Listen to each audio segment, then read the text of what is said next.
Barroso está falando dessa PEC, a gente vai ouvir, daqui a pouco voltamos. Relevantes. A Constituição brasileira, como toda Constituição democrática, organiza o Estado, reparte a competência dos poderes e define os direitos fundamentais do povo. A Constituição brasileira faz isso, mas também faz algumas coisas a mais.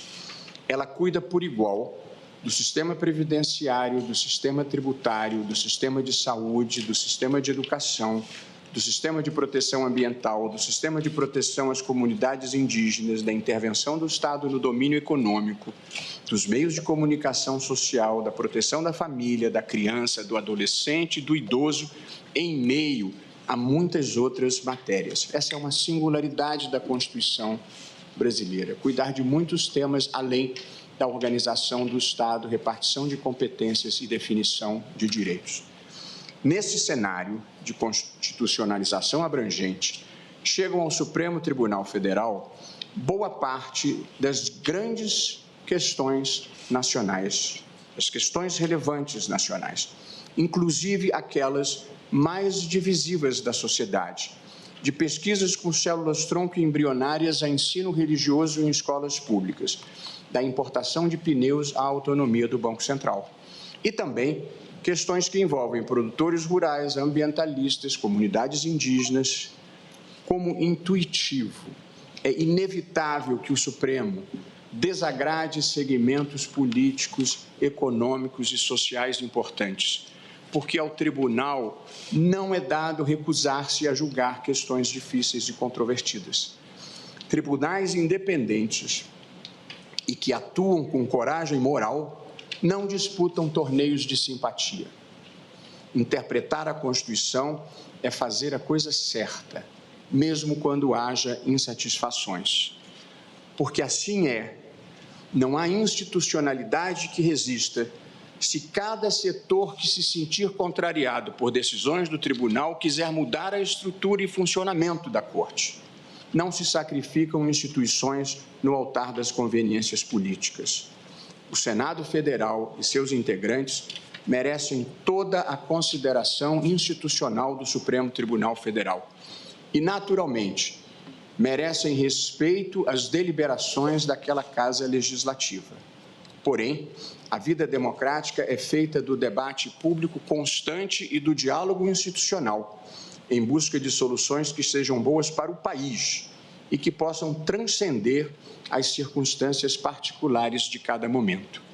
Nesse espírito de diálogo institucional, o Supremo Tribunal Federal não vê razão para mudanças constitucionais que visem a alterar as regras do seu funcionamento.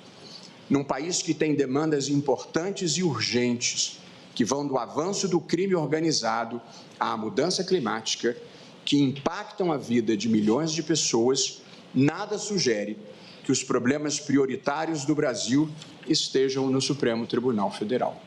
Até porque as mudanças sugeridas já foram acudidas, em sua maior parte, por alterações recentes no próprio regimento do Supremo. Nos últimos anos, o Supremo Tribunal Federal enfrentou o negacionismo em relação à pandemia, salvando milhares de vidas. O negacionismo ambiental, enfrentando o desmatamento da Amazônia e a mudança climática, bem como funcionou como um dique de resistência contra o avanço autoritário. Por esse papel, o tribunal sofreu ataques verbais e a criminosa invasão física que vandalizou as instalações da Corte. Após esses ataques verbais e físicos, o tribunal vê com preocupação avanços legislativos sobre a sua atuação. Nos últimos 35 anos, o Brasil viveu situações institucionais complexas, que em outros tempos teriam levado à ruptura constitucional e democrática.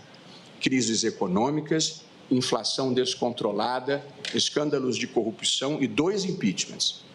Apesar de tudo o que ocorreu, o país preservou a estabilidade institucional e a democracia. Vale lembrar, cabe ao Supremo fazer valer a Constituição, preservar a democracia e proteger direitos fundamentais. A pergunta a se fazer é a seguinte: esses objetivos foram alcançados? A resposta é definitivamente sim. Isso significa que o Supremo Tribunal Federal cumpriu o seu papel e serviu bem ao país. Não há por que alterar o que vem funcionando bem. E cumpre lembrar, em todos os países que recentemente viveram o retrocesso democrático, a erosão das instituições começou por mudanças nas Supremas Cortes. Os antecedentes não são bons. Passo a palavra ao decano do Supremo Tribunal Federal, ministro Gilmar Mendes.